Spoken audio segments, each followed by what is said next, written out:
Yo, what is good people? It is Thursday night. Time for Collecting Uncensored. And I've got a special guest tonight that I've been thoroughly excited about having on for the longest time. Let me fix this real quick because it drives me nuts. So then we'll go back a little bit. Yeah. All right, cool. But I'm thoroughly excited about the guest that I'm having on. Y'all know him in the community, and his collection's amazing. He seems like an amazing guy.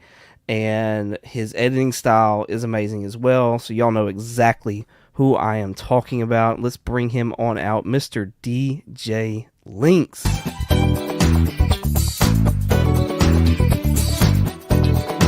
Oh, oh.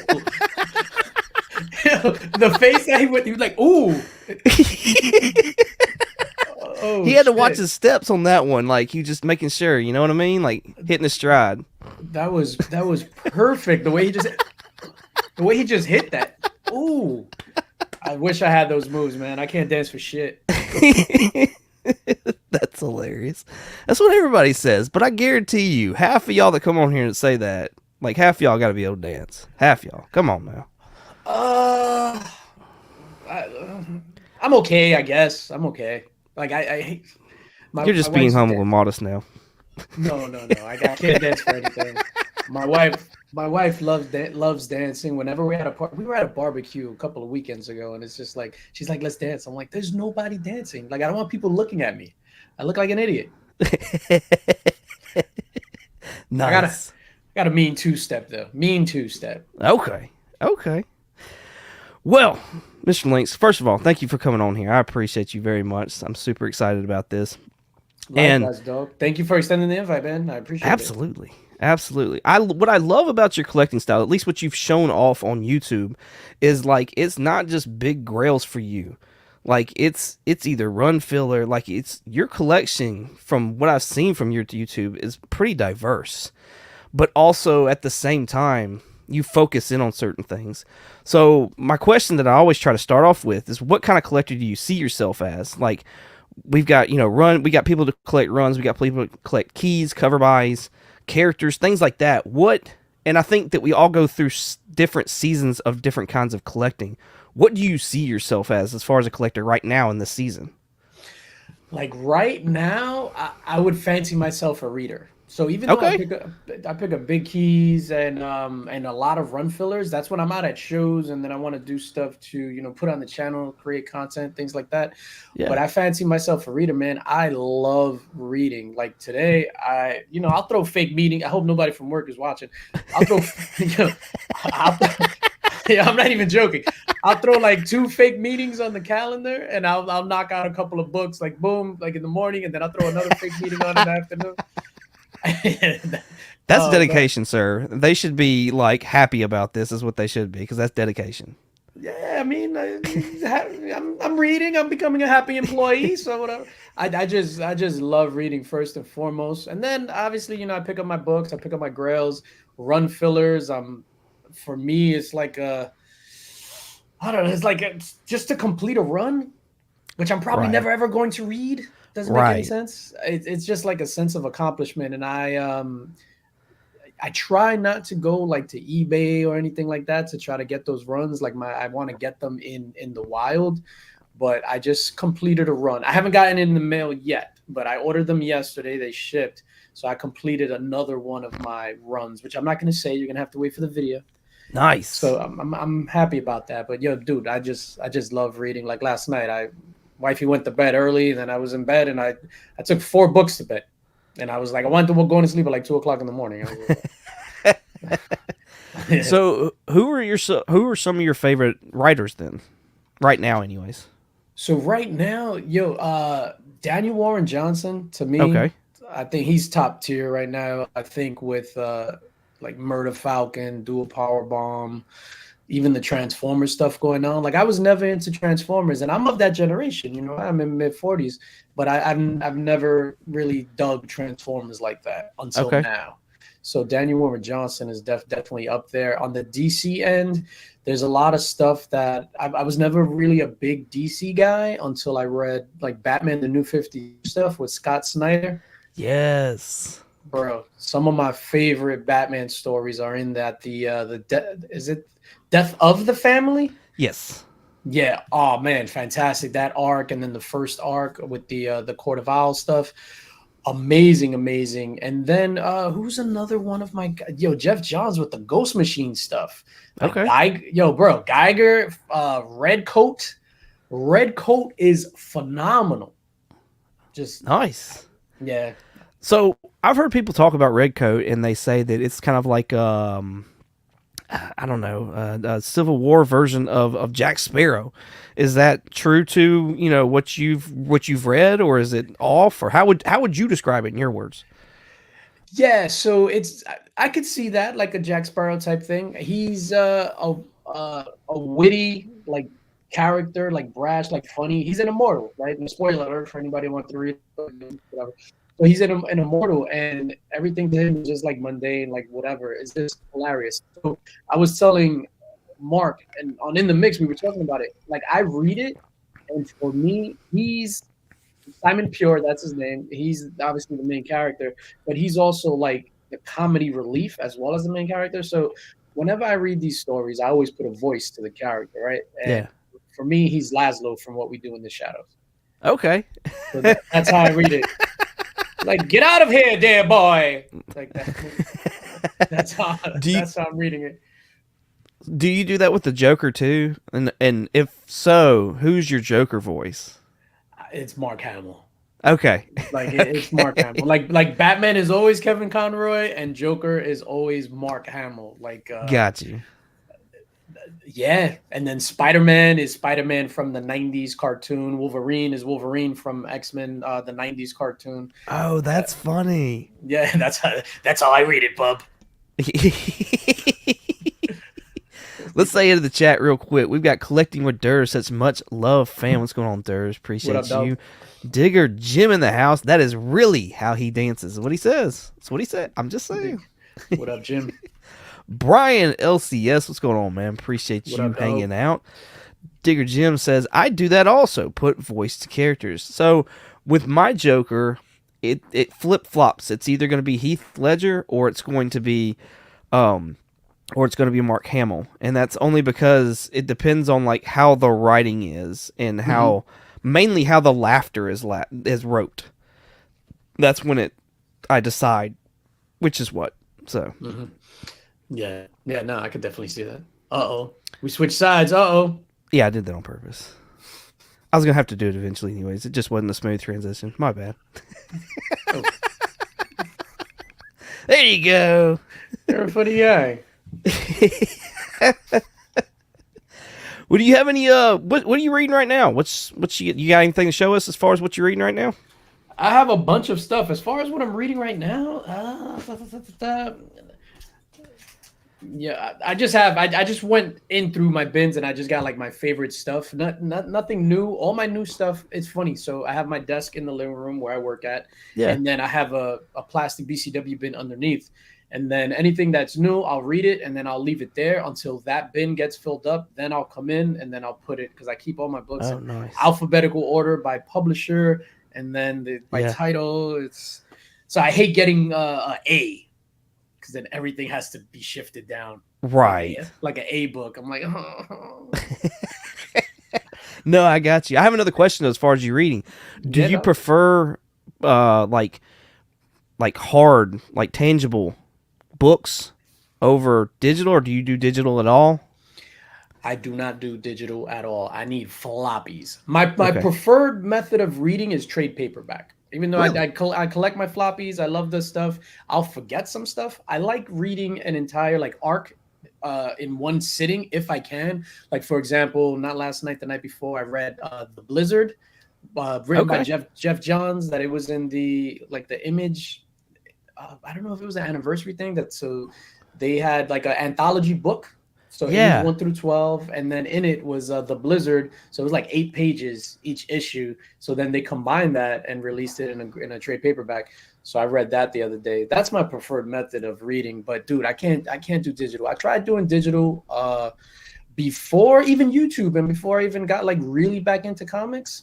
Once I found out about torrents and downloading illegally, Bro, like I was doing it for music. Once I found out you could do it for comic books, I was just, and movies too. Bro, That's fantastic. I downloaded like over 100 comics before I even tried it out. As a matter of fact, my iPad is probably dead, but my iPad is there on the floor. And then I tried reading The End, Marvel's The End, and I was just like, it didn't feel the same. Like it was, I don't know, it just wasn't for me. Like it just was, Yeah. and that's before the downloading, Jim. And I'm like, cramming out. Yeah, I'm like picky. It's I've kind of leaned into digital only because of the convenience of it. I've really enjoyed a app called Hoopla lately that's tied to most every public library, and I can rent, for my library anyways, I can rent like 5 books a month, and then I have like 21 days to finish each book. And so for books they either get hot and I can't go out and get the floppies and there's no trade out yet, I can go ahead and I can kind of read them and catch up. I've been doing that with Beneath the Trees Where Nobody Sees. So everybody was like talking about that book and how good it was, and I saw where they were getting the floppies in, so I started getting them that way. And but no, I'm with you. I prefer the physical copies as well, whether it be a floppy or a trade or a hardback or anything like that. So you prefer trade over hardbacks, over like omnibus or anything like that? Yeah, I can't do the hardbacks. Wrong. Let me back up. In comic books, I can't do a hardback. If I'm reading like a book, it has to be a hardcover. Yo, bro, I don't know. Like if it's a book, if it's like a book with just words, Yeah, it makes me feel smarter if it's a hardcover. It's like, I'm more serious. yeah, it's just like leave me alone. Get away from here, boy. So I need it to be. That's super random, but I need the books to be hardcover. Yeah, I can't do hardcover comic books. I don't know why. Like I just find it super uncomfortable. got you. It's all a mental thing too. So I don't Yeah, know. no, I got you. That's hilarious. So for example, so I'm looking at my shelf right there. So I have all my graphic novels on a shelf. So I have the Fantastic Four. I think it's called Full Circle. I'm not sure. It came out last year, so it's a hardback. It's a bigger format than the graphic novels. That shit is still in the shrink wrap. I'm like, I don't know why I got this. I ordered it. I had no idea that it was a hardback. I was like, yo, I'm not reading this. Sorry, Alex Ross. I can't do it. I can't do it. How dare you, Mr. Alex Ross? Jeez. Yeah. Fish Cat Collectibles is in the house. What is going on, sir? Appreciate you hanging out with us this evening. So DJ likes it hard. Only when he's being serious. Only when I'm being serious. If there's pictures in it, I like it soft and floppy. That's fantastic. So besides reading, what else do you like to collect in? In comic books or just in general? Yeah. Just I like reading. What else do I like collecting? Sometimes cover buys, but not a lot. I remember when we got back into it. When I got back into it, like with doing the mystery boxes and stuff early on in the YouTube career, like getting things from that Spider-Man booth. Like I would keep like some of the covers and things like that, and then I would go out and just get like variants and cover buys. Yeah. I stop that. It's every once in a while I'll get like a dope cover. I'm mainly trying to do like 8 covers of the cover I like that's just in the store. Like I'm not trying to get anything like a cover I think is whatever, like $3.59, and then the cover, once you get into the card stock, it goes up to $5.99 in DC. I try to do the cover A's. Well, no, DC the cover A's suck. I'm sorry. They have too much. Yeah, for real, man. Sorry, Mark. The covers, the DC covers are too busy, like with the trade dress and all the stuff. And then okay, so I always try to get the minimal trade dress for any DC cover. Yeah, I don't really do like variants like that. Last week or the week before, Incredible Hulk number, I think 14 dropped or whatever, and I got the variant for that. So I got the cover A, and then I got the cover C or whatever because it was Gabriel Delato, and Gabriel Delato doesn't do Hulk a lot. There you go. Right? Yeah, so I had That's to my pick up guy. we have that in common. We share the love for our Italian painter style people. Yes. Bianchi, right? Oh yes, Delato, Bianchi. Yes. Delato, Perillo, Bermejo. Yes. Give me some spaghetti. Did you see Delato's Batman 151? I probably have. I just need a memory refresher. Because they brought out. This was like 2 weeks ago, no? Not 2 weeks it was ago. really 2 issues ago. Yeah, it was really recent, super recent. Yo, they brought back like the early 2000s trade dress or whatever, where it's like that block but slanted and it has like the cape coming down or whatever and Batman's head. I don't know. It's a fire. You'll have to look it up. I don't know exactly where it is, or I'd pull it out, but no, it's freaking amazing. Love it. Yeah. Absolutely love it. What'd you think of Delato's like Hulk with long hair? I don't like the Hulk with long hair. I don't think I do either. I wasn't a fan of the long hair. The cover itself is dope. Like you just have to look at it like this, like just hold it up. Just like with your thumb, yeah. So, that's an amazing cover. That's what I do. Or just cross your eye or something. It looks kind of blurry. No, but yeah, I just love Delato style, man. I know he did a couple of Immortal Hulk variants. Those things are too expensive. Really? I didn't know he did those. Yeah, Heroes Con, not this Heroes Con that just passed, Heroes Con last year. So I was trying to do my Immortal Hulk run last year at Heroes Con. And then I asked the dude, I was like, "Yeah, you got Immortal Hulk?" He's like, "Yeah, it's in the bin." So then I'm like, "Yeah, Alex Ross." It's like, "What is this?" It was a bunch of variants I've never seen before. And the guy was just like, "Yep." I was just like, "Okay." Wow. Yeah. Wow. Christina Payne is in our chat. What's going on, lady? Thank you for hanging out with us this evening. Appreciate you.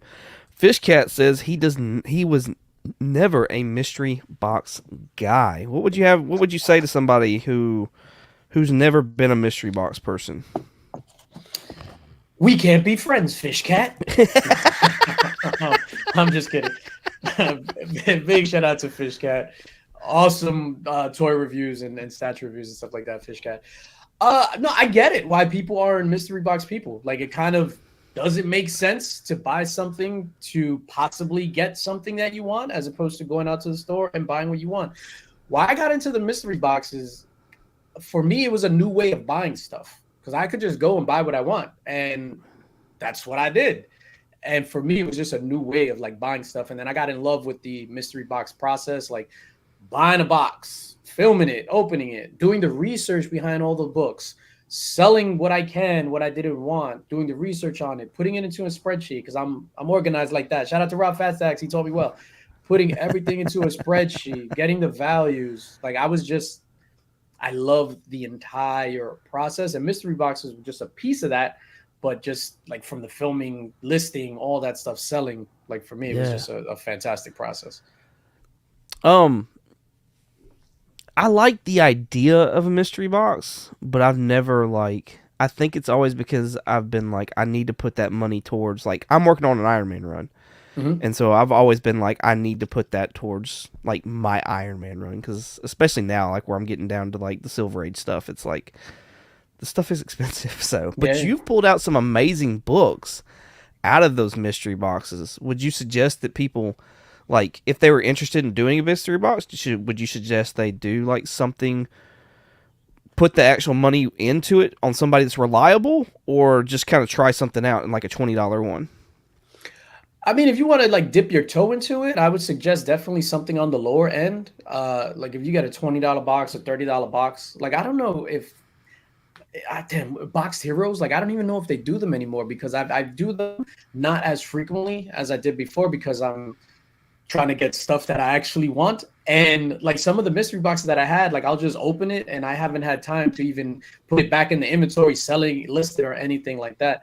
But for people, if you want to get into it, like start off at a low point. If you want to dip your toe, look up trusted like sellers. Like let's say like dudes, like if you put out a mystery box and no one knows you, like go to YouTube and like search your name and see if anybody opened up your mystery boxes from before, and then that's how Right. you get a sense of brand recognition and the reputation behind the person selling the mystery box. Like Old Man Collectibles is fantastic. Like with every mystery box he puts out, you get a Silver Age slab. Not, I don't think anybody can say that. Like literally every slab he puts in his mystery boxes are Silver Age. Yeah, that's what I was going to ask next. If there was anybody that you would suggest. So I know you've liked some of the Winked Ink stuff as well. Yeah, Winkig was dope when he was doing them. He was a big supporter or proponent of giving people their value. Like for me, like shout out to Fishcat. He says, it's your money, not mine. I totally get the argument. From a selling perspective, right? So let's just say if I buy a $50 mystery box from you, I get said box and it's $80 in value. Now I might list every single item in there individually and then make the money that way. So that's how I'm getting my money back, as opposed to just selling it in like a 10 book lot or something like that. So Yeah. that's how it pays off in the long run. Like Nick's Kicks and Comics did a fantastic box too back in the day. Like for me, like I said, the last couple of mystery boxes which were all great. Like I didn't have time to like put them away or inventory them. I actually sent them, like the last 5 that I got, to Rob Fat Stacks after I opened them, and just for him to put them into mystery boxes and give the money to Comics Curing Cancer. Nice. Nice. Fishcat says, I have a great friend who got a Hulk 181 in a mystery box for $40. Man. That's dope. Man. That's crazy. $40. Yeah, I mean, people, the not the challenge or whatever. I guess the talk would be that, oh, I always hit big in mystery boxes on YouTube and stuff like that because I'm a YouTuber, which is not the case. The odds are just forever in my favor because I open up so many. So of course I'm gonna hit more than not, just because I open up so many. See, I wondered if it was more the price point that you usually do, because you usually it seems like anyways that you do more of a higher price point, and so that's why I figured you hit more of those really cool bigger books. And then like I know there's also the aspect where you, like you were saying, you sell it, so like you're not really losing for you because you also sell. Mm-hmm. Apologize. Um, so does that like that's why I was asking as far as like a price point or whatever, and the expectation like is doing a higher price box better. And then the other question I was going to have was, do you think with you being able to resell that stuff, does that help as far as you keep going as grabbing these boxes? Or is it just the sheer love and passion that you have for it? Because you obviously do. Yeah, no, I have a tremendous passion for it, and filming the videos and stuff like that. If you're gonna do mystery boxes, it's kind of hard, right? Because if you don't have the reputation for doing mystery boxes, it's kind of hard to put something out there at a crazy price point. I think Right. if you're starting out, let's say you want to do your first round of mystery boxes, $65 shipped. So a $50 mystery box, then you're paying $15 to ship it priority. So $65 shipped. That's a sweet price point. I think Jimmy Jam's garage sale, he has it down to a science. And forgive me if I'm wrong, I think his boxes are $45, if I'm not mistaken. And he does so many, and they're always a crazy value, because if the price point is so low, of course you're gonna get your value, especially if there's like 2 like keys in it or something like that, Yeah. or like minor keys or something like that, as opposed to, let's say, a $300 box where, as somebody that's opening that box, like I expect to get one big book and everything else to be gravy, instead of just like a whole bunch of $10 books or whatever that add up to that. And there's also science behind it, right? So if it's a $300 box, you don't want to include 30 $10 books. Like the Right. least amount of books in the mystery box, the better. Like Okay. Nick had it down, Nick's Kicks and Comics, where it was just like the slab, and then you got 4 or 5 raw books that were just all gravy, and the slab was basically what you was paying for. And then the gravy books were really good, like super hard to find variants and things like that. Right. Yes, I took part in one of his, and like it was fantastic, fantastic. I love seeing when he throws those. those IG messages out there, and he's like, "Yo, I got a mystery box," and I'm like, "Oh, I want to get it. I want to get it so bad." So I've only been able to partake in one though, but I want to get back in it so bad with it for his. Yeah, no, he's dope. He knows how to do it. And then it's he was just liquidating his collection, and then he was at a point where it was just like, I just want to get rid of this shit. So my loss is your gain. So I'm like, okay. You got a Ultimate Fallout 4 from one of his. I know it was the bigger tier box that he had, but like you still got one from it. That's freaking awesome.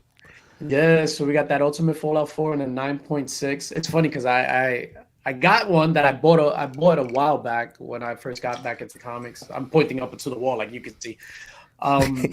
So I got that one. Then I got one out of Nick's box, and I got one out of Winking's box as well. Oh, nice.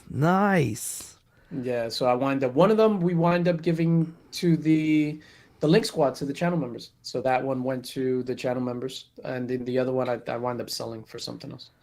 Very cool. Would you bring us any books to show off? I know we've been chatting about books, but yeah, man. So I people, if you're here to see big giant keys and stuff like that, I am going to apologize off the bat. So what I did 22, I went through my bins and I got stuff that I love, like things that I just love and that represent me and my collecting taste. And I actually like put a lot of thought into this. Perfect. Surprise. Perfect. That's exactly what I wanted. Awesome. Yeah, so I got a couple of things here. Some sentimental stuff. Oh, Fishcat says, "Do you have a dope setup? What's your favorite statue piece?" My favorite statue piece, you can't see it, but it's right here. So you see how you have the Sideshow Big Chap right there. I have the Sideshow Predator maquette. You could probably see it in like older videos where I have this camera angle facing straight. Sideshow maquette, which when I got that, before I had all this other stuff, I told my wife, I'm going to buy this Sideshow maquette. At the time, it was probably like $2,500. Like, babe, that's it. I'm going to stop collecting. This is my grail piece. I had legit. I had nothing else. I was like, psych. Oh man. So that's before you got everything else. You got that one piece, and then you added. Yeah. So I got that, and then I got all this other Predator stuff, this alien thing, and then all the hot toys, like everything came after that Predator piece. Legit, I was just like, "That's my grail piece. Trust me, like believe me, whatever." But she knew better. Lettuce Comics is in the house. It says, "Sorry, I'm late, Links. I'm not a statue guy, but I would do reprehensible things to that Hulkbuster statue." I assume he's talking. That's a hot toy behind you, isn't it? Yeah. So the hot toys from Age of Ultron. So that's the Hulkbuster version 1. Veronica, I think it was called, right? I think so. Yeah, I think so. I want that Iron Man statue, that bust you got up there next to the gauntlet. That's what I want. Yep, that's I. Yeah, no, it's funny. So I got that bust. I was here when we did the room, right? Because in the room, custom shelving, like there's videos on the channel doing like the build and stuff like that. Yeah. And when we started, my boy was just like, "Listen, like this shelf right here is gonna be too big for just the Thanos and the gauntlet. You need something else." And I was like, "Nah, I just want the Thanos and the gauntlet." So that was probably about 9 a.m. on day 2. And then that same day, I was just like, fuck. And I wound up ordering this Iron Man. Damn, he's right. I need a big piece. Hey, yo. No, because then he comes. That's fantastic. Like, with the tape measure, he's like, look at all this space that you have left over. I was like, fuck, you're right, man. I hate you. No. Yeah. Yeah, it definitely balances out. It's fantastic looking. Yeah, and then those books, because I had the Comics Curing Cancer books that I have there, slabs. So then I just put those out because someone was just like, I did something, and they were just like, I don't know, put your big books behind you. No. All right, so let's get into yes. Yeah, I apologize. I had an energy drink before this. No, you're good. You're good. You're probably bouncing me out. Yo, is that? All right, so let's reading stuff. So I was just like going through my shelf and picking up things to read. So First and foremost, Watchmen, the collected edition. So I have Watchmen Nice. #1 in a CGC 9.6, one of my first DC slabs that I got. This to me is the greatest traditional comic story of all time. Okay. It's just my opinion. You can tell me to, fuck off. It's okay. It's collecting uncensored. I can use bad words. You can't. This is perfection right here. Like this, I could read this. I think is it issue number 4, the Dr. Manhattan issue, where he's just like, it is blah blah blah. I'm in Mars. It was 1980. Whatever it is, I think that's one of the single greatest comic book issues of all time, the Dr. Manhattan focused issue. So, question for you on that. Did you have to read it several times before it received the praise that you gave it? Or was it like it just clicked with you? Because I know I've heard different sides from different people. No, for me, it just clicked. It just clicked. But I read it after the movie and everything. So it wasn't like, I read this a long time ago. So I read it after the movie. Matter of fact, it had to be within the last 2 years is the first time I read it. And I've read it twice since.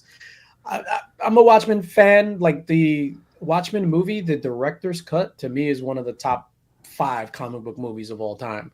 Yeah. And I think the book in and of itself, movie aside, with the original ending with the squid and all that other stuff, it's just a fantastic, fantastic read.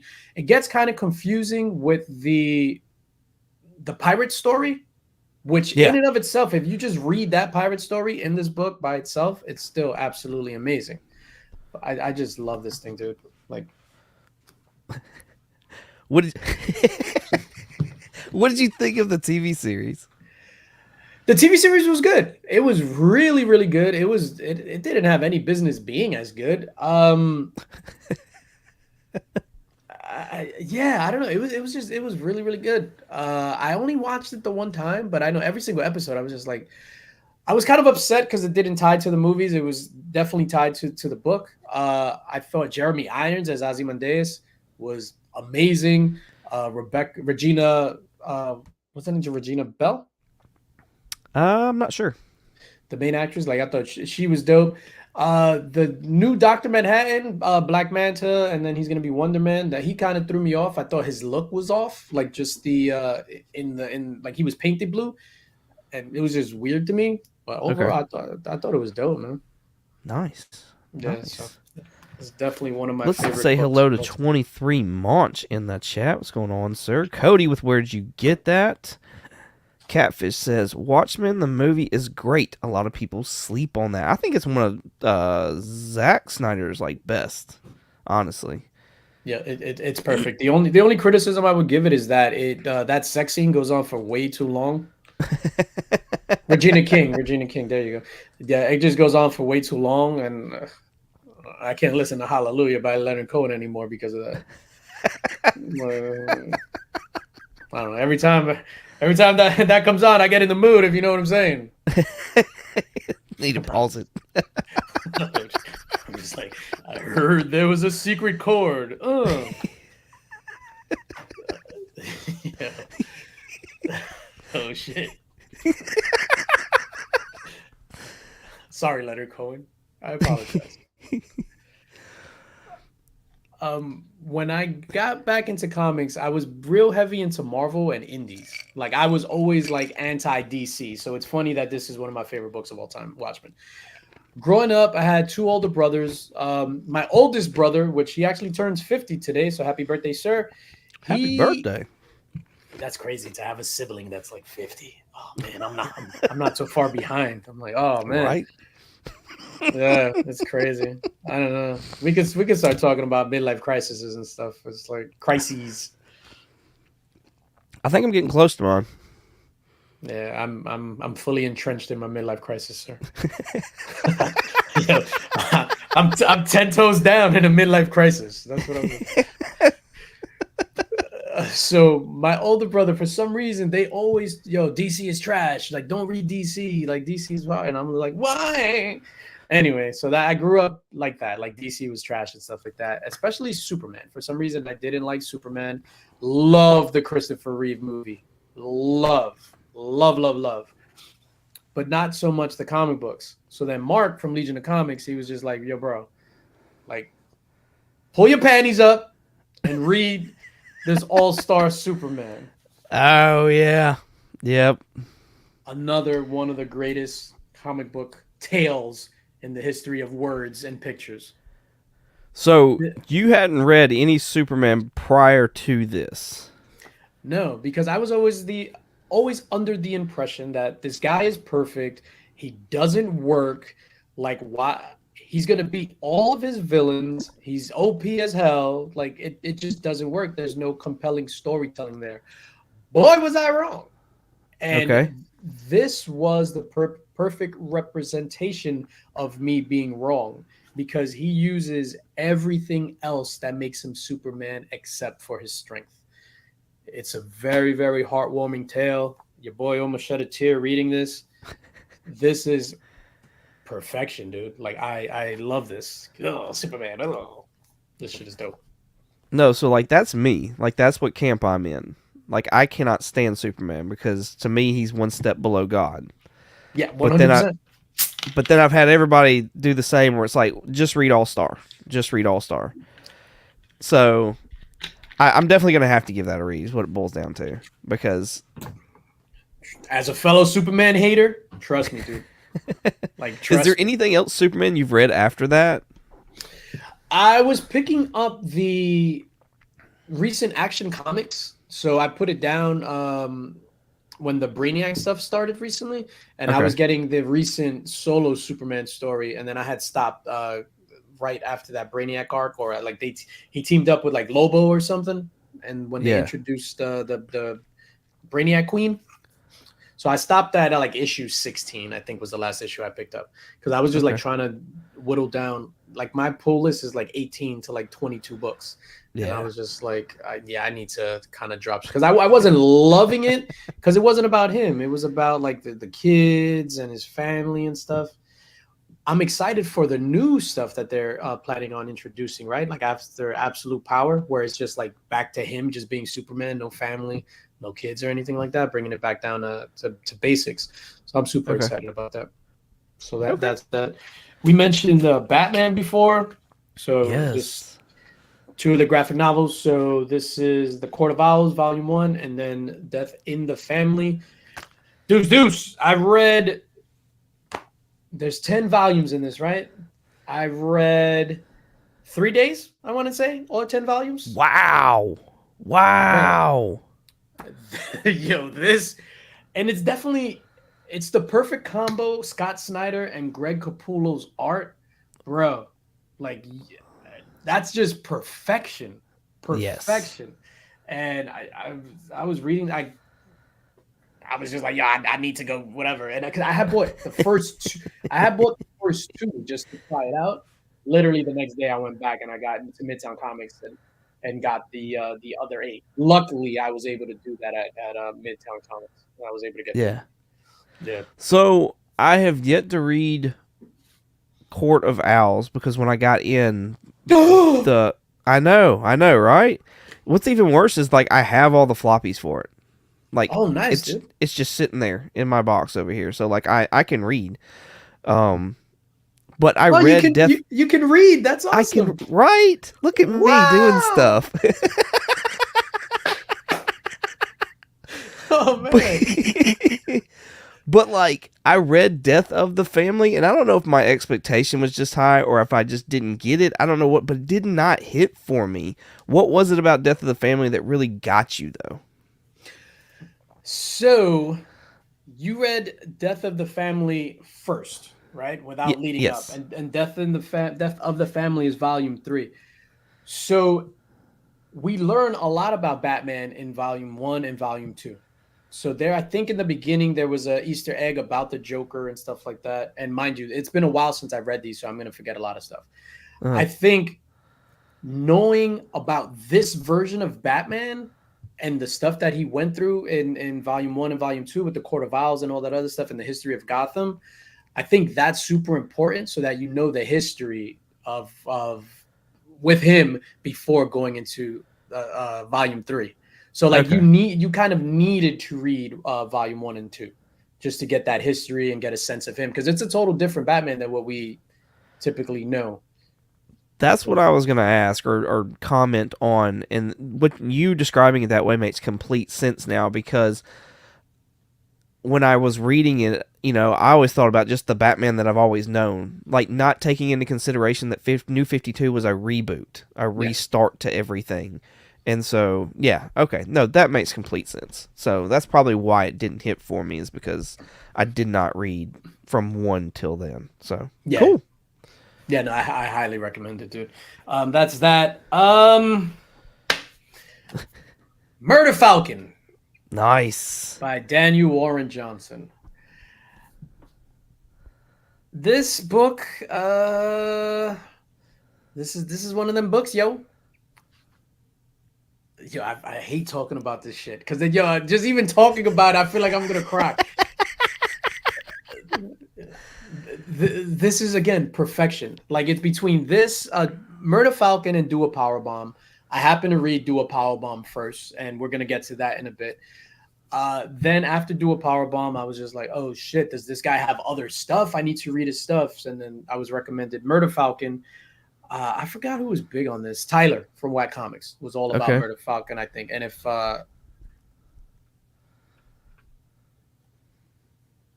no, I just heard like a loud bang, dude. Sorry. I don't know. Yeah. If you just see everything crumble over here, it's an earthquake. Repercussions from your torrents are coming in now. I know, right?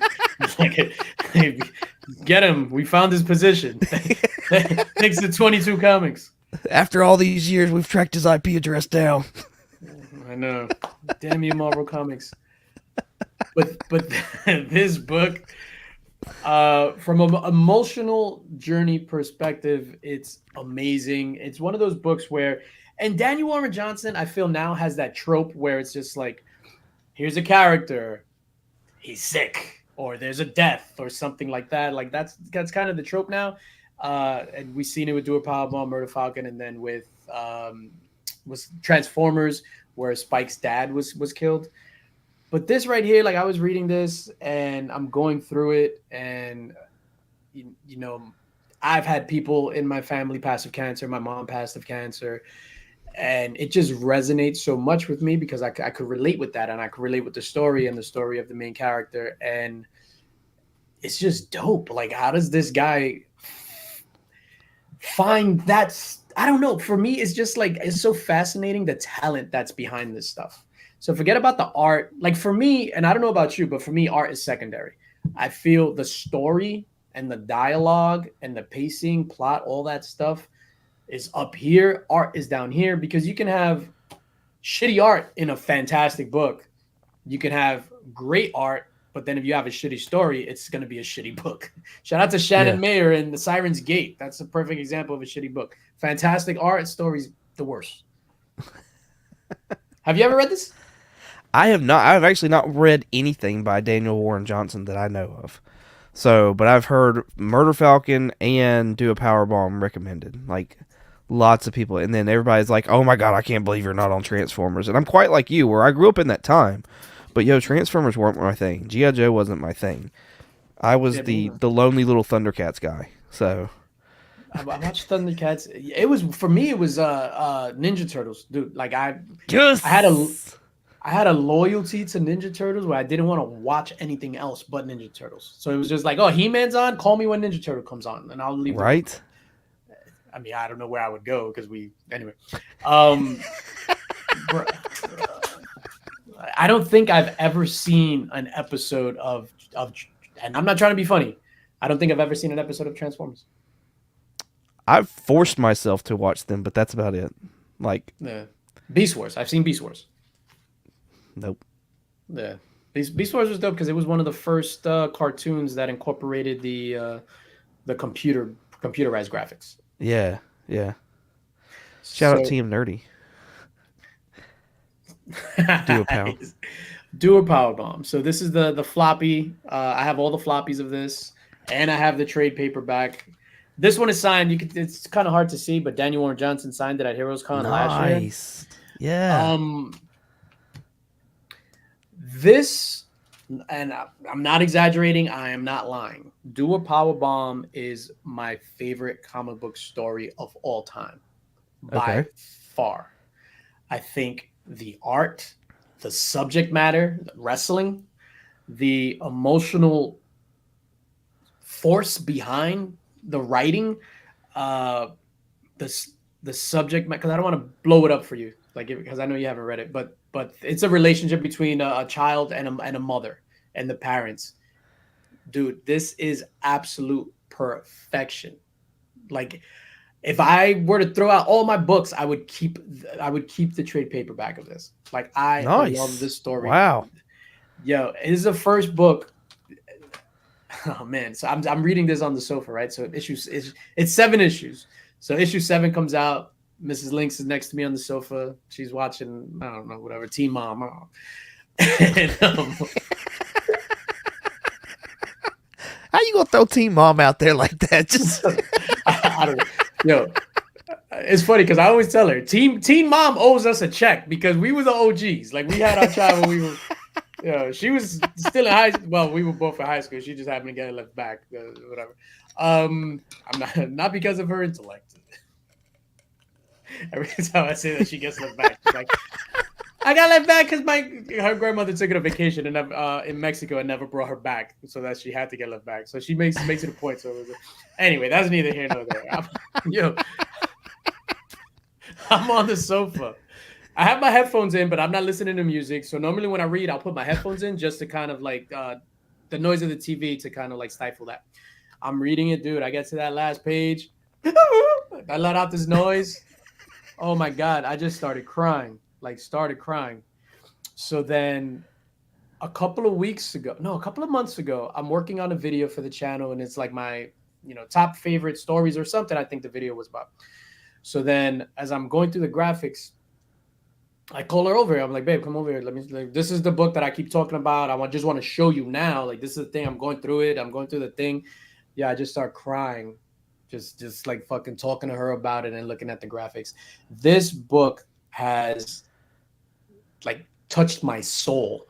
And I had the pleasure of meeting Daniel Warren Johnson twice, like when he signed this, and then this Heroes Con at the art auction, because they do an art auction for charity, whatever. So as I was going back to the room, I saw him in the hallway, and I was kind of drunk, and I was just like, I'm not gonna lie, dude, I was kind of drunk, and I was just like, yo, D-Dubs, and then we had just won a piece from the art auction, so I got this big ass art piece with me, and I'm like, yo, D-Dubs, what up, man? I was just like, yo, I know you don't remember me from last year, but I just want to tell you, like, do a Power Bomb. That's literally the best story ever written in life. Like, yo, and I started getting choked up, like talking to him, and I was just like, I can't talk, and I just walked away. Yo, shout out to Daniel Warren Johnson. Yo, he must have looked at me like I was such an idiot. I was like, yo, I can't talk, and I just like literally like scurried off. That's hilarious, dude. Let me ask you this real quick while you're going for the next book. Yeah. It seems like you like having an emotional connection to the books that you're reading. Yeah. Is that the main driving factor behind you enjoying reading? Do you look for things to move your emotions? Like, is that you try to get feelings that maybe you don't normally have? I appreciate that. That's what I would like a book to like move me, whether it's a comic book, whether it's like a book with the hardcover, because that's how I roll. I want something to like touch me on a deeper level. I think a lot of the books are so surface level, where I need an adult oriented story, right? So for example, and I'll just skip ahead, like the superhero stuff, and I'm not shitting on capes or anything like that. I get a bunch of superhero stuff, but for me, and we're going to talk about superhero stuff there. And this is what I mean by adult-oriented stories, right? So, Ultimate Spider-Man #1, fairly recent issue. Issue 8 came out like 2 weeks ago or whatever. Are you reading this? No, I'm not a Spider-Man guy. Neither am I. Really? Never mind that book behind me. Neither am I. Neither am I. bro. When I tell you this book is phenomenal, this is the best Spider-Man story arc I've read in years because it's an Elseworld story and it's made for adults, right? So it's Spider-Man, like Peter Parker's already grown, he doesn't have the powers. He gets his powers when he's going through, I don't want to say a midlife crisis because I think in the story he's like in his mid 30s. He already has his two kids, he's married to Mary Jane, then he gets his powers. And it's like an adult dealing with this stuff. So it is so like grounded is not the right word because it's still fantasized and it's still superheroes and things like that. But Yeah. it's made for adult readers, and I think that Ultimate Spider-Man arc, Avengers Twilight, bro. I've heard This good right, things. yo, dude, and it's kind of the same thing, but this is basically like the Marvel's version of Kingdom Come. So it's Yeah. all the superheroes are older. Like Steve Rogers is, I think, in his 90s in this book, and then he retakes the super soldier serum. So it's a bunch of old dudes, trying to get their groove back, Stella style. But it is done so well, and it doesn't dumb the content down. Like it Yeah. is written like extremely smart. Shout out to Chip Zdarsky. It's a 6-issue run, absolutely fantastic, dude. Absolutely fantastic. The way they introduce the older Avengers. There's something that happens in that. I don't even want to say it. I highly recommend for anybody that hasn't read this, read it. And the run is done. Like it was just 6 issues.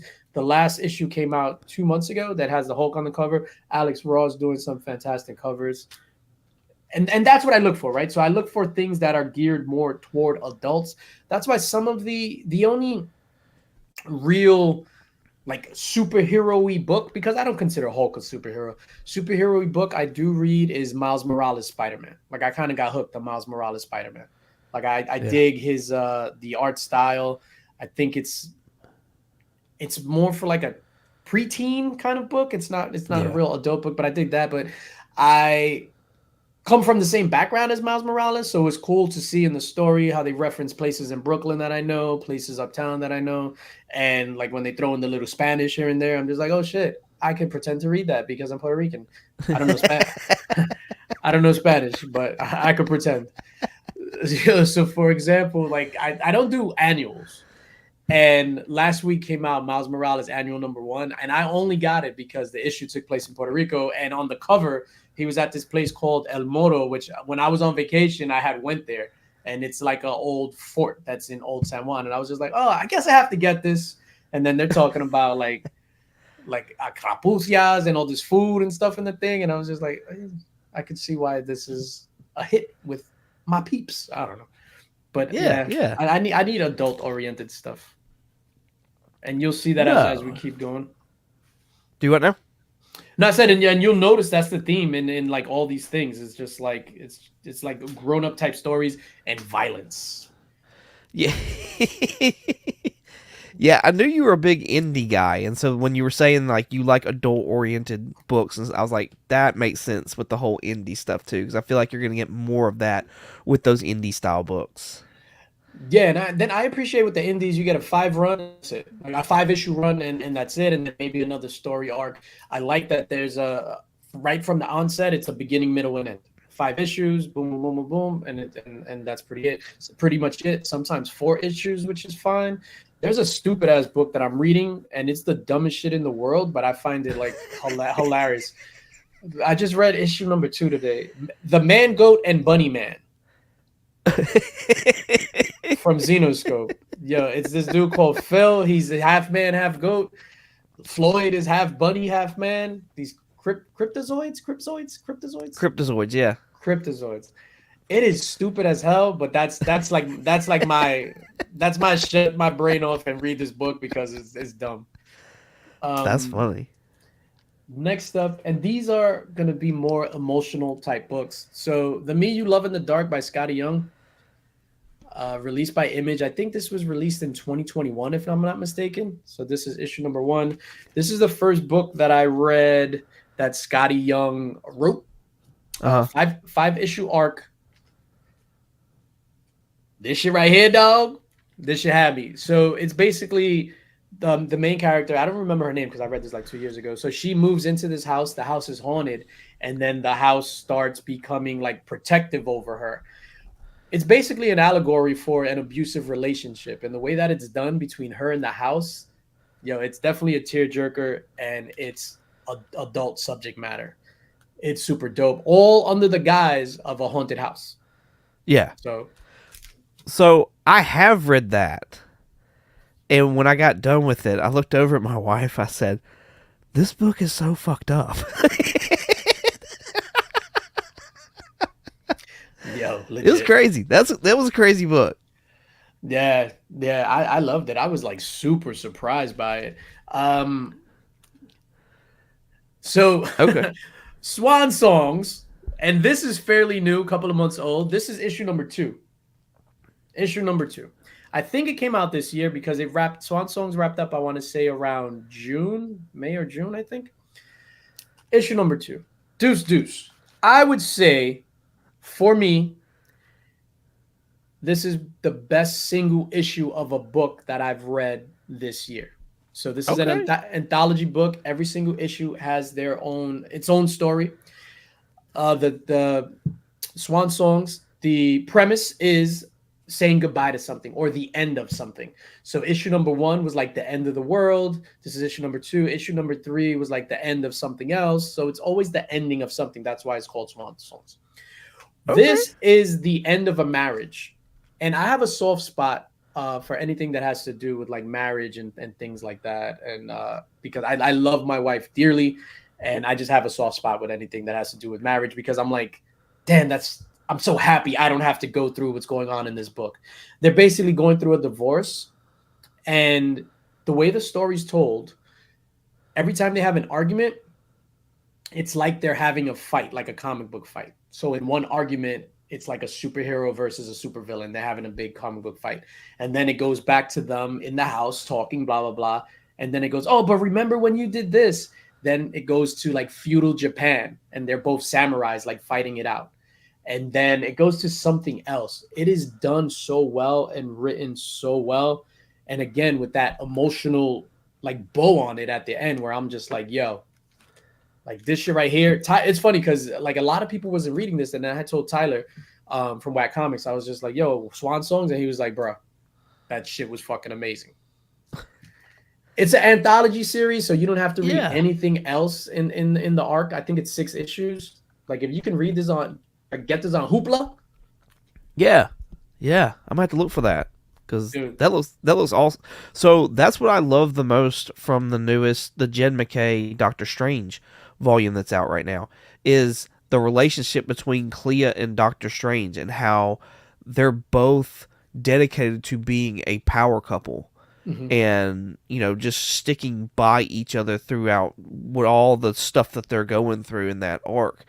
And like that's what I love the most out of that book right there, was just that aspect of it. It was very cool. I don't know. Am I soft? Am I just exposing myself that's super soft? I just like to read emotional shit and cry. No, that's fantastic. Oh, okay. We're seeing a side of you that we don't normally see, DJ. Come on. Because I don't want motherfuckers to see me walking down the street. I'm like walking on hard with my lip, and they be like, ah, pussy. Like, you read Swan Songs. You cried, bitch. Like, I don't want that to happen. Is that any worse than you, like, running away from Daniel Warren Johnson so you don't cry in front of him? That shit was funny. Yeah. Yeah, I was having a night that night. This book, another Scotty Young book. So Twig. I've always said it. I'm not a fan of cutesy. So if you look at all my books, there's nothing cutesy about any of my books. I was just like, let me give this a try. So the reason I gave this a try was because I love Roscoe, geek out with Roscoe. Yes. And he's a cartoonist and stuff like that. So he sent me art. I got like other original stuff from him. Fantastic guy. So I was like, all right, I'm starting to like the cutesy stuff because I like Roscoe stuff. Let me give this a whirl. Bro, if Pixar was to do this as a movie, $1 billion easy. $1 billion. Right? Easy. this like that, like the fantasy stuff as a video game, even the way like him and the little snail dude. My bad, I don't remember the names. I'm assuming his name is Splat Splat. because Splat. There you go. I prefer little snail dude. Little snail dude. No. Yo, I read this and I was just like, this is perfect for animated feature film. Like this is probably my favorite cutesy book of all time. Twig. I've surprised people when I've recommended that book. They've read it or whatever, and then afterwards they're like, "That book came from you? Like you told me to read that book?" And I'm like, "Yeah, I don't know what to tell you. I don't know. It's good shit. If it's good shit, I'm just gonna tell you." So. Yeah, and that's the beauty of great storytelling, right? So it doesn't matter the characters or anything like that. As long as the stories is good, it could like reel you in. Like again, like the All-Star Superman. Like I wasn't a Superman fan, so I'm just like, let me read this, and then all of a sudden I'm like enthralled by Superman. It was like fantastic. So we're gonna go from cutesy to sick and disturbing. So Red Room. Okay. Shout out, R.I.P. Ed Piskor. Yeah. So when I got Red Room, I enjoy my sick and disturbing stuff. 8mm by Nicolas Cage is one of my favorite movies. It involves snuff films. So when I got this, somebody had put me onto this when they were like things that they were looking forward to. I think it might have been actual Dracula because I know he's a big Ed Piskor fan. So he was just like, yo, this book Red Room is coming out, whatever. So I was just like, all right, I'll give it a whirl. And I got it, and I was just like, holy shit. So I'm fascinated by true crime. I'm fascinated by like documentaries on like the dark web and like just the human psyche, how perverse it can get from a violence perspective. Like I've always been fascinated with that from a psychiatric perspective. So don't just think I'm a sick fuck and be like, yo, this guy used to kill kittens or he has a skinned dog in his crawl space. No, and Maniac Cop, that's right, Brian. For some reason, I've always been fascinated with the limits that people can go. So I read this and I was just like, holy shit, the amount of violence and gore and all that. But then again, that's all just the toppings for a pretty good story. So this was one of them that I was just like, I winced in some of the images in Red Room. Like, I don't know if it was this issue, like anything that has to do with eyes. Like, I'm like, oh. Same. Like, yeah, no, I hate it. Yeah. Eyes and teeth. It's like, oh. So from one sick book to another. So Lovesick. Have you read this or heard about it? I have not heard anything. I've never even heard of this book. Never heard of Lovesick? All right. So Lovesick. Yo. When I read this, no, I'm not about to cry. No, if I cry about this, they gotta call the cops on me. So this is another tale of like shit that happens in the dark web. So Domino is the main character's name, where she's there in the bathtub full of blood and pig is written on the wall. So she was like a rebellious kid. Like you find out later on in the story. So she was like a rebellious kid, and she went on this website on the dark web where it's just like you can give yourself up to someone willingly, consent, that's important, and they'll murder you and eat you. So she meets some guy. He introduces her to all the like this seedy underground thing where like people get murdered on the dark web. These rich people pay to see this happen. They're there in the same room. It's sick shit. But underneath all that, there's kind of like this twisted love story where she falls for the guy that's supposed to kill her and then eat her, right? Because it's like some cannibalistic fetish in there. I don't know. Again, this is just my imagination. This is not me in real life. And underneath that, there's like this sick, twisted love story. And then there's, like betrayal and shit like that happens. It's a good story. It's not for everybody. It's kind of squeamish. But with that said, this is one of my favorite covers that came out of it. So I saw this and I absolutely loved it. It's a bit disturbing. Okay. especially with the whole Virgin Mary stuff and all that. Like I could see why people don't like it and will be like, get that crap away from me. I just happen to love the cover, man. And I she's paused because you froze on my end, so that's the only oh reason I paused. So, my bad. I thought you were just like, oh. oh no! You were like, it was like right before you were about to show it, and I was like, oh crap, I don't know what to do. My bad, dog. But no, it's pretty graphic image. Like that's pretty crazy. So, Yeah, is it really detailed? Yeah, it's super. The story is super graphic. At the end of it, you know, she's still a strong female character, Uh-huh. and it's organic. It's done organically. That's Speaking nice. of strong female characters, this is another twisted one. So the The madness, and madness. this was done recently. The madness. So I don't know her name. Let's just call her Jane. She she's a superhero, right? So she's a superhero who has a bunch of powers, but she can only use one of those powers at a time. So in the beginning of the book, she does one last job so that she can retire. I don't remember if it was like to get money or whatever. So she does the job. They paid her so she could retire.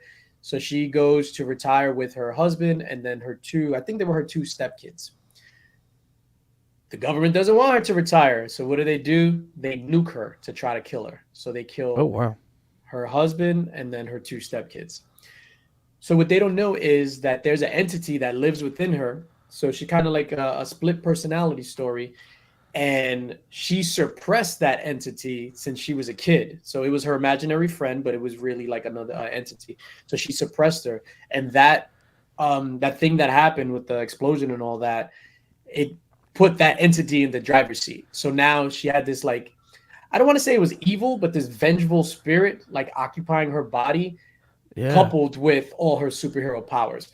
So it's basically a revenge tale, and it deals with loss and her coming to terms, and then her coming to terms with that dark side to her. So again, a lot of adult themes within the book. It's a 6-issue series. Super, super dope. I don't think I've spoken to anybody about this. Like I don't know anybody that read this. Yo, Indies, No. B, Indies, Indies, Indies. No, that sounds pretty freaking dope. Like you said it's 6-issue series? Yeah, the madness. No, I might have to like write that down. I'm gonna check that out on Hoopla. That and Swan Song. Like definitely gonna try that check those out. So more violence. Oh shit. So vinyl. Yo, I'm sick. Leave me alone. This is what like True Crime TV did to me, man. Vinyl. Oh my god.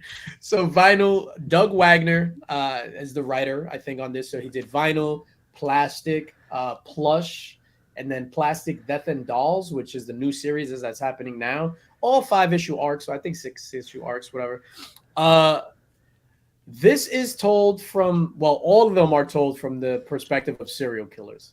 So Vinyl, Okay. this dude, I forgot his name. It's not Edwin. Edwin is in the new one. But anyway, I forgot his name. So he's like a serial killer who has like Alzheimer's. So he always has to listen to music.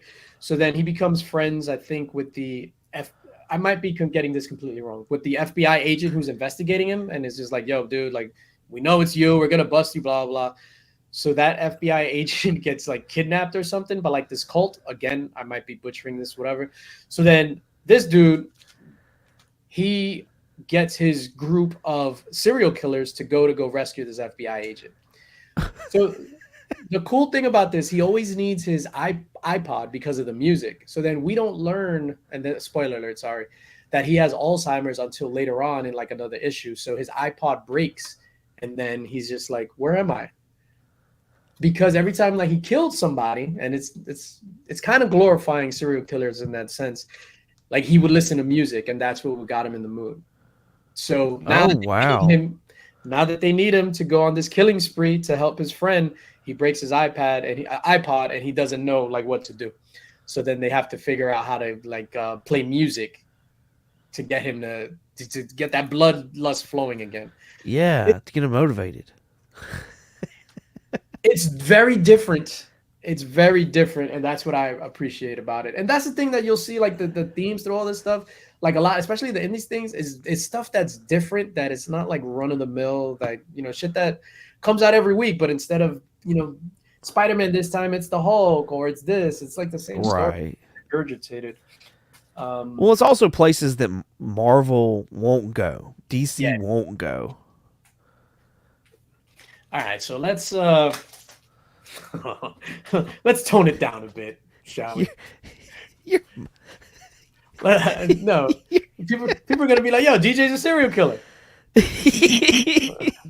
Not at all. Not at all. Let's tone it down. So these are some of my favorite covers of all time. So I was just like, you know what? Let me just bring some covers. And it just so happens that Immortal Hulk is my favorite Hulk run of all time. So Oh, nice. the Immortal Hulk run, so 1 through 50, the absolute best Incredible Hulk story in completion, just from 1 to 50. It took a little dip in the mid-20s, so around 24 to 25, but overall, fantastic stuff.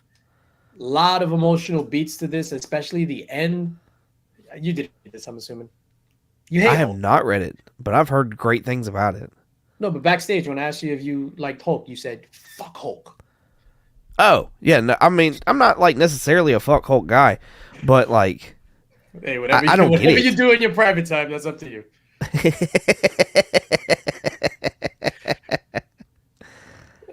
So I absolutely love this story. This is one of my favorite Immortal Hulk covers. This is probably my second favorite Immortal Hulk cover. This is my first Immortal Hulk cover. For some reason, when I saw that's this, cool. bro, I was just like, you have these two super strong, Hulk, probably one of the strongest characters in Marvel, the Thing as well, and how the waitress is just like standing up to them, like putting them in their place almost. Like, really? Like, you're gonna break my freaking booth or whatever? Like, this is super, super dope. The final issue, there's a scene. Oh man. I don't want to blow it up, but I'm blowing it up. Sorry, I'm blowing it up. So with the leader and Hulk, they're in the place below, I think it's called. Okay. So whatever. So it's where the green door is at. So it's like where the Hulks reside, right? So the leader and the Hulk. And you expect like this giant like throwdown between the leader and the Hulk. They're getting ready to scrap and blah blah blah. And then this is Savage Hulk or Childlike Hulk, because he was real childlike in this one, because he's just a repressed version of his child self from all the abuse that his father gave him. So that's why he's Child Hulk. He just stood a child. He never grew up. So the abuse never allowed him to grow up. And he's talking to Leader, and they're about to throw down, and Child Hulk goes, I forgive you. Like, we don't have to fight. Like, you've been all fucked up. Like, whatever. He's like, I forgive you. Wow. Waterworks, dude. Waterworks, I forgive you. Like, that was the last thing I was expecting, and I was just like blown away by that. And it was a risky move, because that's not a typical like comic book tropey move to be like, Right. You're expecting this big battle. It's the final issue. It's issue 50. We're not going to give you that. So I thought that was crazy. Moving on. This is up there. Oh. No. Thanks, Jonathan. I appreciate that. This is one of my favorite covers of all time. My second favorite cover of all time. Yo, Silver Surfer, Thanos. This is Silver Surfer 56. Thanos looking like a boss on his throne. Nebula on his lap. Silver Surfer on the leash at his feet. This is just some boss shit right there. Like, if when this came out, 91? I think it came out 91. Yeah, 1991. So little DJ Linx. I'm in I got this in Bay Ridge, a matter of fact. So I'm in the pizzeria, whatever it was, Well, not the pizzeria. Anyway, so on the spinner rack, I walk by. I'm like, damn, what what? Like immediately this caught my eye, dude. Immediately this caught my eye. Like, this is so badass. Do you know who did that cover? Ron Lim. Nice. Yeah, Ron Lim. Nice. Yeah, of my. I'm sorry, go ahead. What is it about Thanos? Like, I remember hearing you, and correct me if I'm wrong, I remember hearing you say that, you grew up watching the Incredible Hulk TV show, and that's what got you into Hulk comic books. You realizing that, I think it was your brothers that told you, hey, there's an Incredible Hulk comic book, and you're like, what the fuck? Why did you not tell me sooner? So what is it about Thanos then that, like, makes him your second, I guess? I've always had a fascination with the bad guy. So growing up with my brothers, I don't consider Hulk like a superhero. Like, he's just a dude that wants to be left alone, and then he's a nice guy still, so he just happens to help people. But he's not a superhero by any stretch.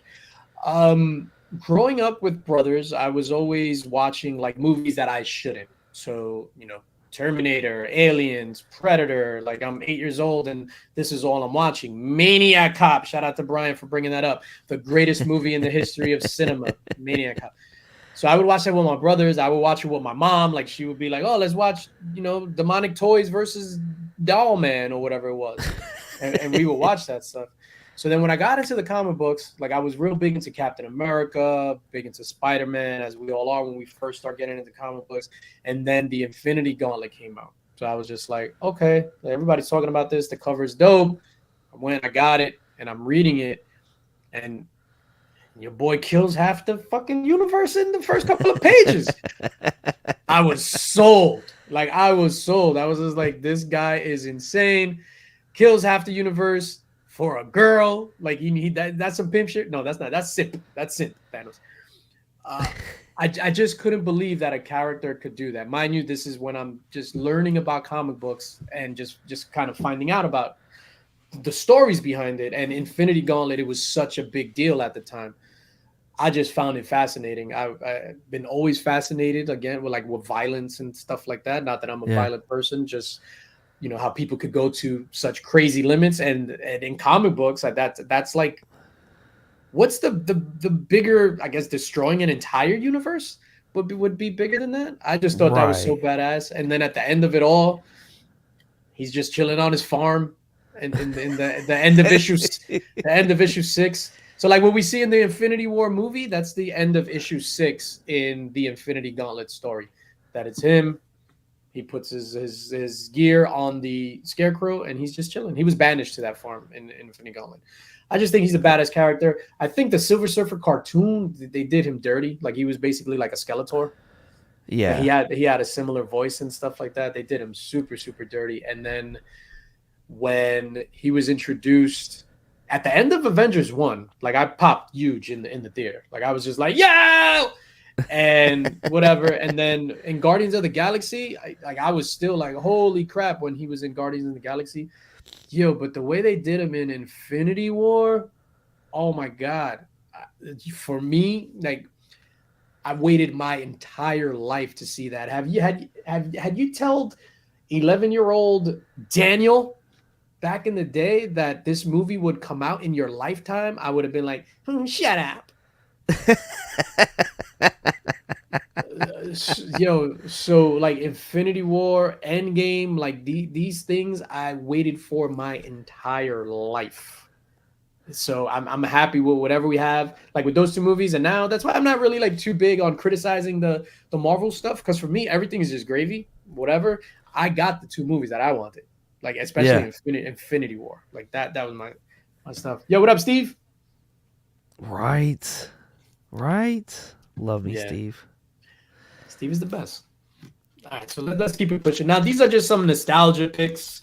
So these are books that everybody should have in their collection. So you got X-Force, X-Force #1. Still in the poly bag too. Look at you. Still in the poly bag with the Deadpool card. Oh, no, I'm rich, bitch. Yo, with the Deadpool card. Yo, so boom, still in the poly bag. I think everybody should have that. I loved X-Force back in the day, especially a child of the 80s, growing up seeing Stallone, Schwarzenegger, Jesse the Body Ventura, like all these actors like Super Diesel. When Rob Liefeld started drawing, like when I in New Mutants and stuff, I was just like blown away. Like I didn't understand how they could carry such giant physiques on such small legs, but I was just like, these muscle dudes could, the more muscles, the more busty the chicks is just better. The more pouches is just better. So shout out to Rob Liefeld. Another book and everybody should have in their collection, X-Men #1, the collector's edition. So I think I have like 3 raws of this, and then I have a slab 9.8 signed by Scott Williams, Jim Lee, Stan Lee, and Chris Claremont. Oh, nice. Yeah, so quadruple sign. But these are the books that got me really, really hooked into comic books, as well as the Infinity Gauntlet. Oddly enough, I only have a slab version of Infinity Gauntlet in a 9.8 signed by George Perez. I want to get and I have the trade paperback, but I want to, if I see it somewhere, I want to pick up the floppies of that. One of my favorite issues of all time, one of the most homaged issues of all time. But this is classic, man. Like back then, when these things were on the shelf, everybody was talking about this. Like everybody was talking about this Spider-Man and how dark it was, because it was dark. Do you think it's more homage than 300? ASM 300? Oh no, 300 holds. They need to retire that. 300 holds the thing. So nice. This is my favorite cover of all time. Whenever I see this, I pick it up. So I have about 3 raws of this, and then I have a 9.6 signed by Randy Emberlin, Eric Larson, and Stan Lee. Nice. This is actually my copy that I had when I was a kid. So cool. When I sold all my comic books and everything, I always kept this just because I love the cover, and it's minor key. It's the first appearance of Venom Island. And it's dope. For me, this was one of the first books that I read that showed the hero using his smarts. So Spider-Man doesn't beat him in this issue with just like, his fisticuffs, just pure brawn. Like Spider-Man, like his brains, like he uses brains and in order to defeat Venom. And Venom was just like, yo, you know what? I killed Spider-Man. I'm just going to chill on this island forever. And then I'm going to turn good and disappoint everyone later on. I love this cover. This is my favorite cover of all time. Every time I see it, I have to buy it. That and Turok's. But what is it that makes it your favorite cover, though? Nostalgia, for one. Okay. Because this is one of the books that I had when I was a kid. I mean, this is the book that I had when I was a kid. Nostalgia, for one. Like later on in life, I learned it's a take on like a Shakespeare picture or something like that when he held the skull or whatever. I don't know if it was Othello or Hamlet or some shit like that. I'm just trying to sound smart. I don't know shit about Shakespeare. You don't have that hardcover? I don't have those sonnets. That, and it's just like the bad guy winning, right? So this is just like the bad guy winning. Again, I'm like, I'm a big supporter of the bad guys. The bad guy winning. Venom was the shit. I loved Venom back then. So yeah, I'll tell you, man, getting back into comics when I did, during COVID and reading Venom, the Null stuff was really good, but I was just so disappointed that Venom is not evil. Like, yo, bro, like, what have I been? Like, he's not a good guy. He's a bad guy. Yeah, they definitely leaned hard in the whole anti-hero thing for him. Nah, not good. So I had the entire Venom run when I got back into it, 2018, 2019, whatever, with Null, which was all the Null shit was super, super fire. And then it fizzled out, man. Yeah, that's just fantastic. Especially anything that's going to portray the bad guy in a nice light, I'm going to enjoy. Yeah. This from a strictly nostalgia perspective. So this was one of the comics. My brother gave me 8 comic books, and this was one of them.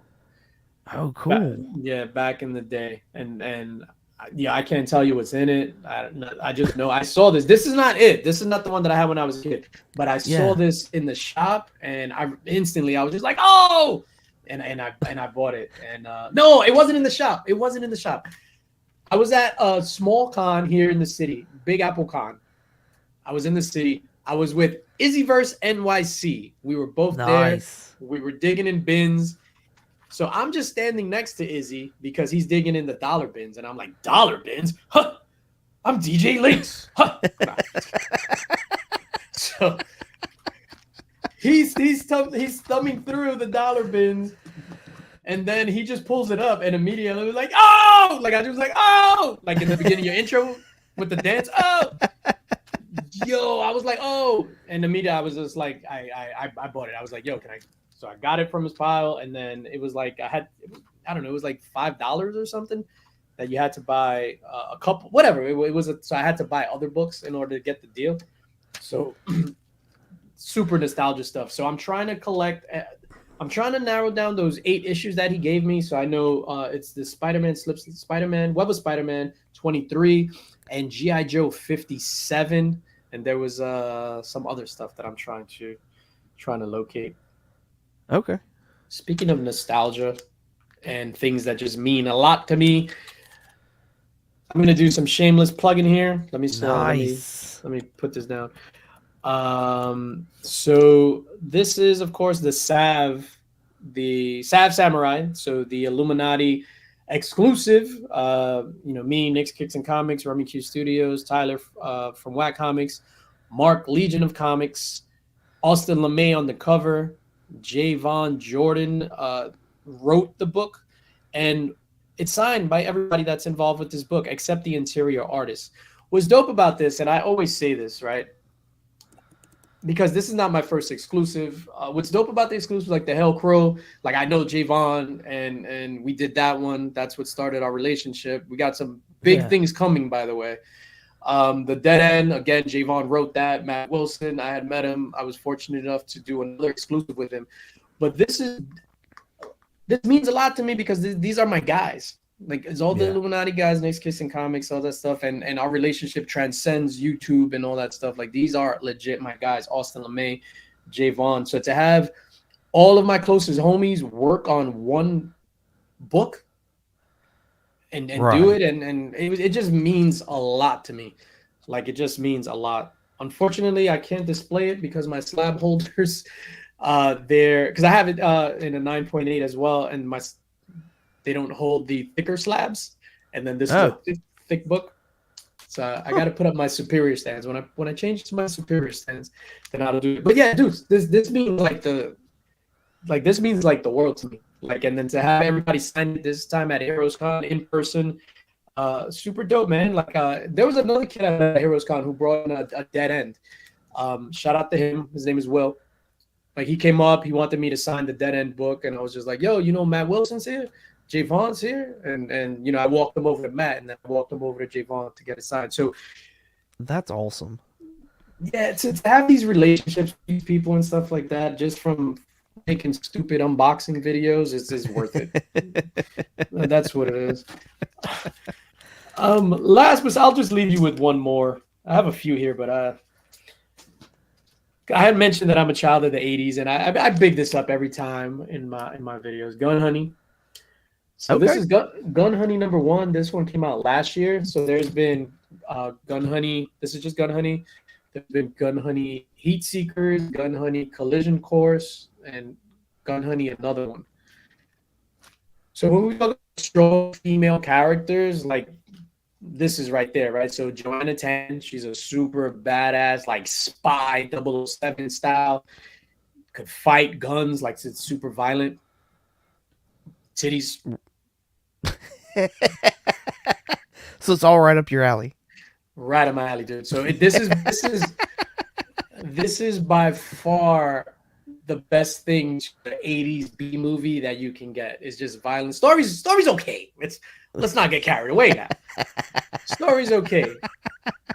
It's just like, that's hilarious. Yeah, she's sexy. Yo, shootouts in the nude, like boom, boom, boom. It's just like, Why are we having this shootout in this nude spa? Where did you hide that gun, miss? And nobody says anything. Yeah. Why is that gun slimy? I don't know. That's hilarious. Yo, yeah, no, Gun Honey is absolutely fantastic. I think that's it for these things. And then I guess finally, Nemesis Reloaded. So Okay. this series was on Image. The new series, Nemesis Rogues Gallery, is on Dark Horse. Bro. Yeah. He's basically evil Batman. Okay. So in this issue, he's not really evil. Like he comes across as he's a superhero. So he's dressed in all white, legit like Batman, but just in all white and without the pointy ears. So something happens in the first one where he just goes after all these people and just it's like a revenge tale in this one. So he's not really bad. He's trying to take down the system. And then in the second one, I forgot what the title of that one. It was another Nemesis title. That's when he kind of gets together like a superhero, not a superhero, like a villain team and stuff. And then that goes into Big Game, which is like a crossover story, which is Nemesis, Huck, which is another Mark Millar, all Millar stuff. The cats from Jupiter's Legacy, Nightclub, Magic, I think it's called Magic the Order, I think it's called. All Magic Order, yeah, Mark Miller stuff. And then now Nemesis Rogues Gallery, like he's putting together like a super villain team.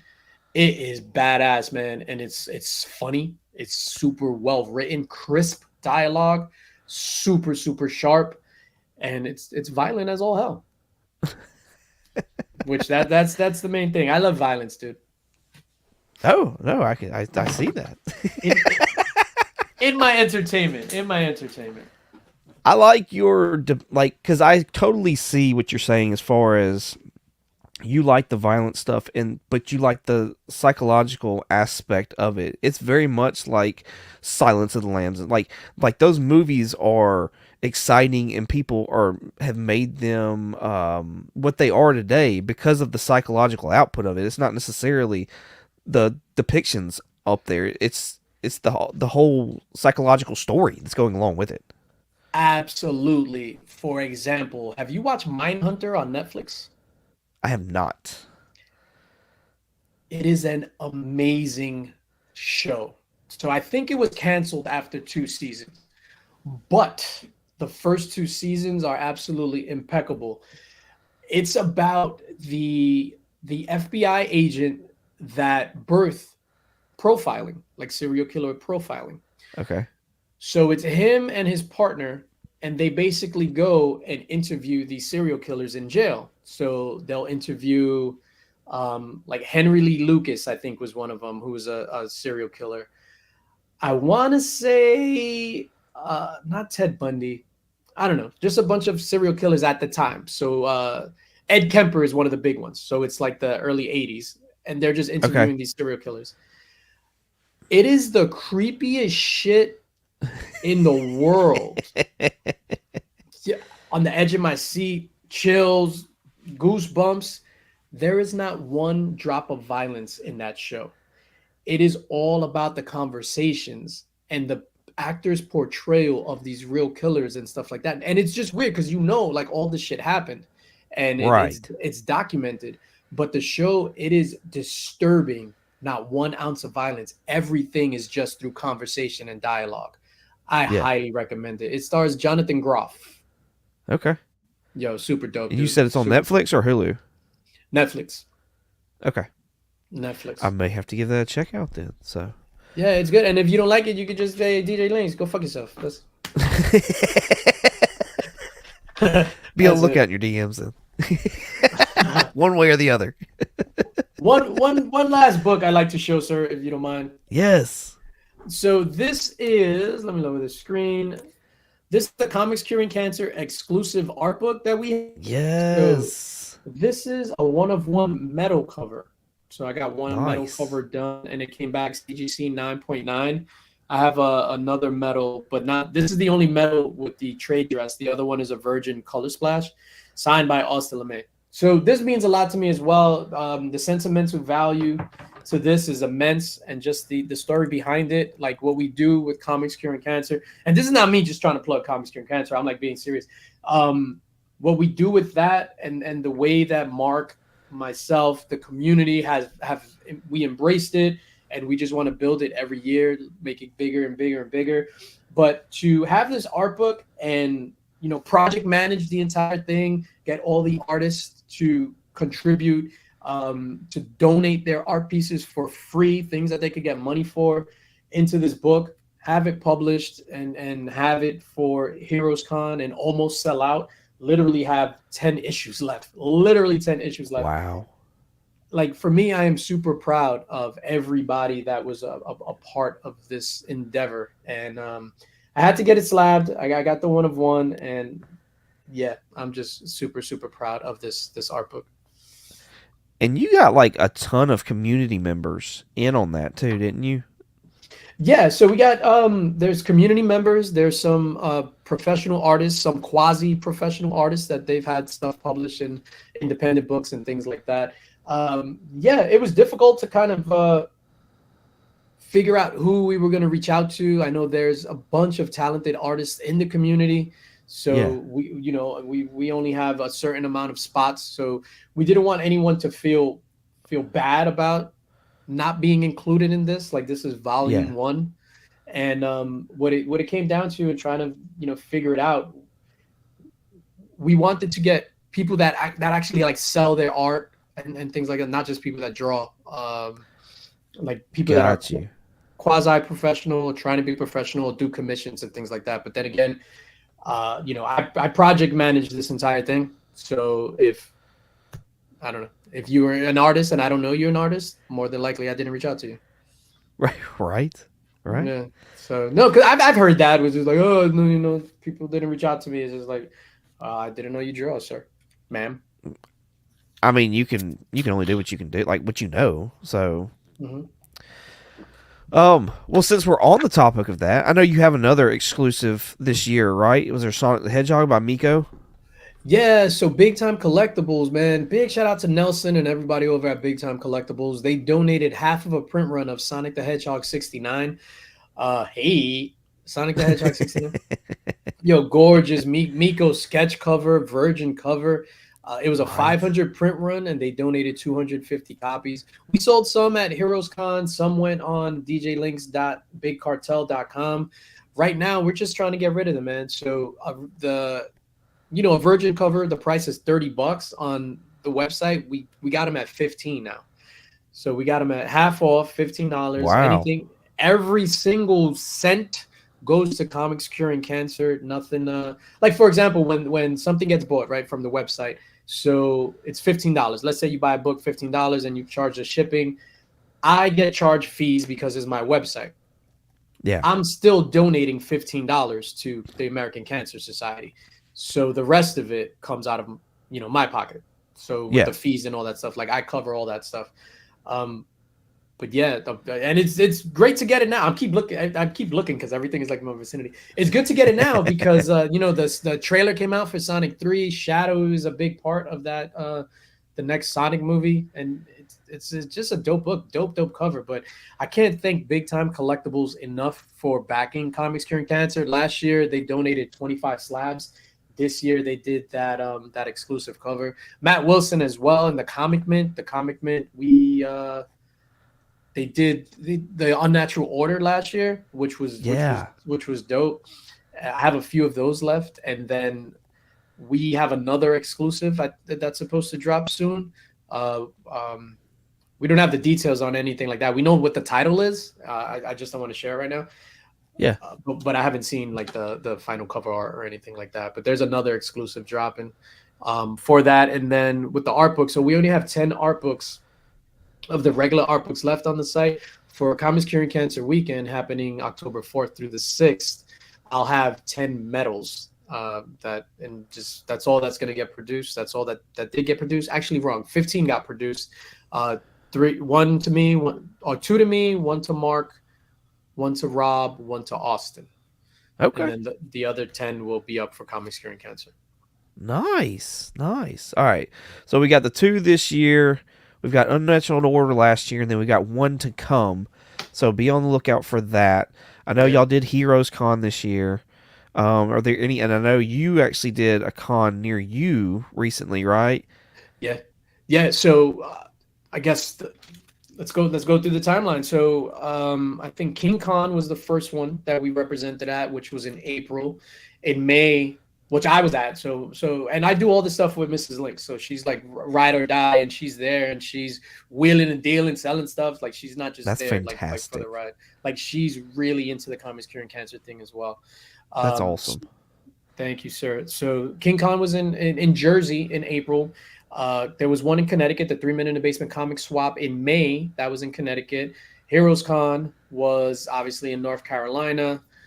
The one we just did in August was the BX Anime and Comic Expo in the Bronx, and we did pretty well Okay. there as well. So and like people started to know like our whole goal was to make this bigger than just our community. Like the same thing with the comic book community awards. It's just like in our little community, we want to like make it grow, make it stretch. Right. Um, so there are other people joining in. So the people from King Con, they're having another show, Comics Curing Cancer Weekend, that I'm not able to attend. And they made sweatshirts, and all the sweatshirts, if it sells, all the proceeds it's going to be donated to Comics Curing Cancer. So it's Awesome. cool to have people outside of our immediate vicinity to jump on board with this, because it's something that that's affected everyone. Sticker people unite. It's crazy. I wish the amount of energy that got put into the drama was put into the positivity, or something like Comics Curing Cancer. Like fuck the positivity. Like Comics Curing Cancer, man. Yeah, 100%. 100%. That's awesome. Okay, so remind us again the dates of Comets Curing Cancer. So Comics Cure Cancer Weekend is happening the weekend of October 4th through the 6th. It starts on Friday with Legion's Lair, the pop culture live stream on Legion of Comics channel. We don't have the rest of the show schedule solidified yet, but definitely Legion of Comics is going to kick it off on Friday at 7:30 a.m. And then I'll go on in the mix at 9 p.m. that Friday, and then I'll have stuff for sale, auctions, things like that. We will be releasing, I want to say in the next 2 weeks, the show schedule. And then if anybody wants to, once we do announce all that stuff, obviously I'm going to have graphics and things like that. And then I'll share that with anybody that wants to show it during their live streams or anything like that. Nice. Nice. Well, what do you got coming up for yourself personally in the channel? Nothing. No, I'm just kidding. No, I'm just kidding. So I kind of scaled back on the content. I'm doing a video. I'm dropping it every Monday. So it's funny for channel members. So even though they're dropping every Monday, like in the chamber right now, like if you're a channel member, there are like 4 or 5 videos that are already there. That's gonna come out every Monday. Like I'm loaded up until September. I've been doing a lot of channel members only content that only channel members have access to. So like my new comic book day hauls, I'll show that. I've been doing kind of like these vlog things. So I put it for channel members. Yeah, it's channel members. Then I put it on Instagram, just so that people could see what the channel members have access to. So I've been doing like a lot of channel members content, and just Okay. the videos on Monday, live streams on Friday. So this Friday, tomorrow, we're giving away the Links box. Yo, shout out to Jonathan, Link Squad member. We're giving away the Links box tomorrow. Well, it's out of my reach. We're giving away Amazing Spider-Man 300 CBCS 8.5. So first appearance of Venom, one lucky Link Squad member will get that tomorrow. Then, of course, every Friday we have giveaways for people. Well, giveaway singular. I don't want people to be like, "Oh, but you said giveaways." We have we have a giveaway for the chat as well, Rig, man. Yeah, so that's that, and I'm having fun with it. Obviously, we were nominated. Congrats to you, sir, on your nomination with the Oh, Comic thank Book you. Community Awards. Well deserved. Well deserved. So trying to do that. I'm trying not to be like, vote for me. I don't want to be that guy. But vote for me. Yeah. Yeah, no, congratulations to you on your nominations as well, because I know you got the best editing. I believe you got, was it favorite channel or was there something else? Best editing, the unboxing series in the Okay. 5,000 and best collaborative project in the mix. Yes, yes, that was it. That was it. So, congratulations on you. Much well deserved right there. And thank you so much for like the effort that you put in on those videos for like the presentation for all the finalists and stuff like that, man. Did awesome work and I greatly appreciate it. So, thank you for putting your time and effort into that. Oh. No, no, yeah. No, you're welcome. And I just wish it was a different voice. Like I try to get my wife to do the voice, and she's like, 22 comics. I'm like, forget it. Forget it. Forget it. That's hilarious. Oh, all right. That actually happened. Do what now? That actually happened. That's not just me just trying to be funny. Like I forget. I was just read this. I think it was like Dollar Bin Bandits. I got it. Go. It's not you. It's me. No, it definitely was you. I was like, get out of here. You're fired. Get out of here. Oh, that's hilarious. All right. Well, I have got one. My bad for interrupting. So Jonathan says you need that female voice that says DJ Linx. That's Mrs. Linx. So that's her. So she could say DJ Linx all day and night, but then she couldn't read the thing. Anyway, I'm sorry. No, you're good. You're good. I didn't know that. That's pretty cool. Yeah. It's funny. She used to come with me to gigs and stuff. Like yeah. When I was DJing, she would come with me to gigs. Fight the groupies off. It's fantastic to have a wife that supports you and all this kind of stuff. Like I think that's like a key thing to have a missus that will do that. Like very blessed, very lucky on that end. Yeah, I wholeheartedly agree. I wouldn't be able to do anything in this hobby if I didn't have her support, because when I'm excited about something, like she gets excited about something. And it's not only like the collecting, like, she knows a lot about comic books because she does her due diligence and researches stuff. And like, she knows her, she's not a reader or a collector, but she knows her stuff. She watches all the videos. She's not watching now because she's actually working. But she's always in all the chats. Like, she'll be in the mix streams, like supporting. When I was DJing, like she would, come with me to DJ. Like she's about it. And that's awesome. It makes me happy that I could share my happiness with this, and we could be happy about it together. And she knows what we're talking about. So just like at Heroes Con, like it's when we're there, and dude, you got to come to Heroes Con. That I've heard. I've heard I need to go. Yo, so she's in the conversations with, like, I don't want to say she's one of the guys, but it's just like sometimes I gotta be like, yo, babe, like relax, like come on, like she's there, like roasting with us and shit like that. That's funny. Speaking of the wise, there's my honey. Hey, honey, love you bunches. What up? What up? Cool. Do what now? No, just say what up? What up? Oh yeah, thank you. So thank you so much for coming on, man. I appreciate you and showing off your collection. And I want to see if you know the next guy that's coming up here in about 2 weeks. This guy, he's a newer channel, but man, he's freaking hilarious. And that's Hagen with Lettuce Comics. I freaking love this guy. He's so funny.